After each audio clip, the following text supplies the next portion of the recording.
Our Torah portion of the Shabbat is entitled Vayikra, meaning "and he called." It's the first portion of the book of Leviticus.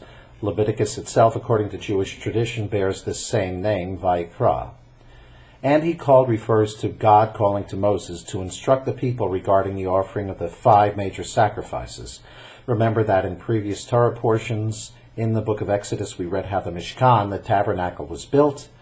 The purpose of the building of the Mishkan was to offer sacrifices. Remember, too, that the sacrifices in Hebrew are called korbanot.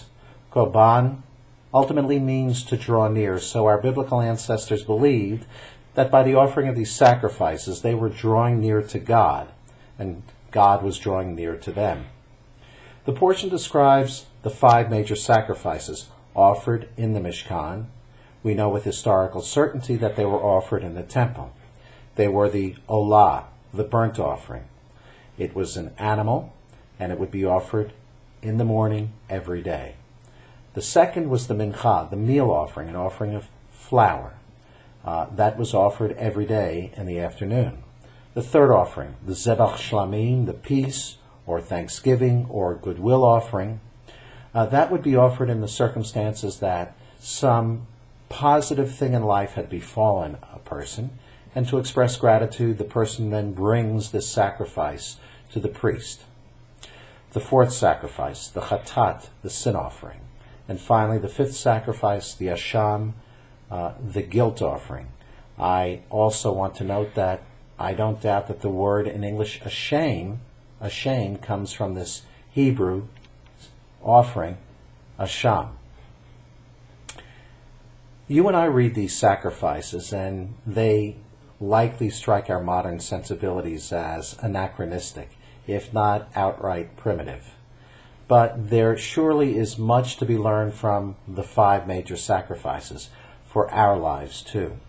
For today I'd like to focus on the first of the major sacrifices, the olah, the burnt offering. Again, it was offered every day. It was offered in the morning, and it was taken from the herd, the flock, or the fowl. From the herd, it would be a calf, 1 year old. It would be ritually perfect, unblemished. From the flock, it could be a 1 year old goat or sheep, again, ritually unblemished or perfect. And finally, from the fowl, it could be a pigeon or a turtle dove. What determined which of these categories the sacrifice would be taken from was a person's fiscal wherewithal. If one could afford a calf, one should offer a calf. If one could afford taking a 1 year old goat or sheep, then that would be taken. And if one could afford only a pigeon or a turtle dove, then that would be taken. Hear now the essence. Each was equally acceptable to God. Each was a reach nichoach, a sweet savor. Each was pleasing to God. It wasn't a matter of relative value of one person's possessions versus another. The relativity all was the person himself in relationship to God. So long as it was a sacrifice, in the sense that you and I understand sacrifice, to give up something precious and meaningful and dear to us, it was acceptable to God. So this is a great democratization of Judaism that surely has meaning to us. To draw near to God, we have to sacrifice something that's precious and near to us. What might that be? Well, in our day and age, what is more precious and dear to us than our time, than our jobs?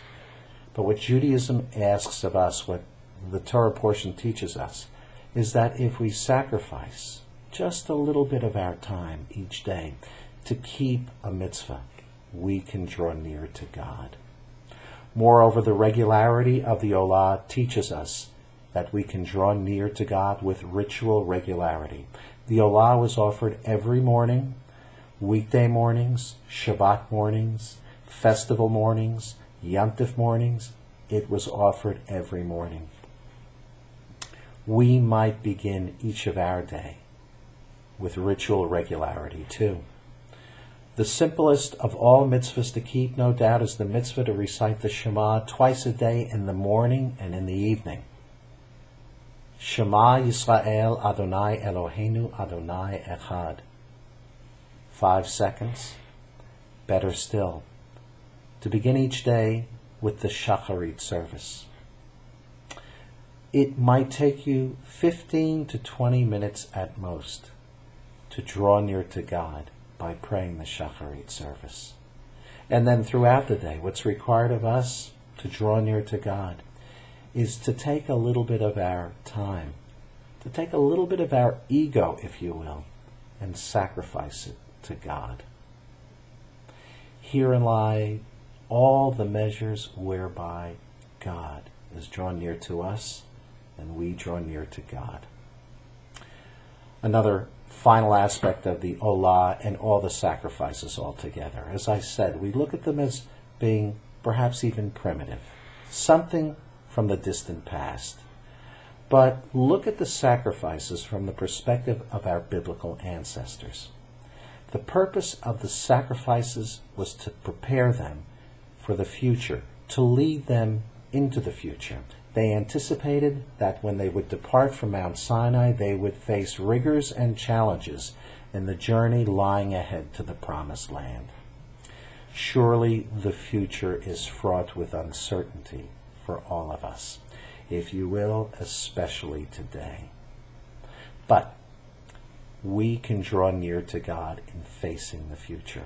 We can make our future safe and secure with the presence of God by regularity in practice, by recognizing that whatever we sacrifice to God in terms of our time, in terms of our ego, in terms of our own desires, is sufficient so long as it was near and dear to us.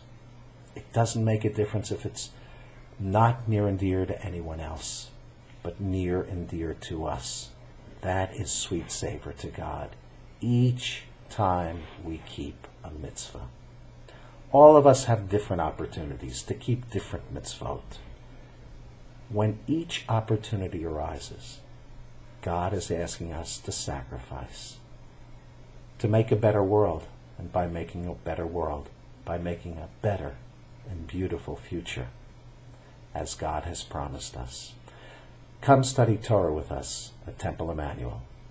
Shabbat Shalom.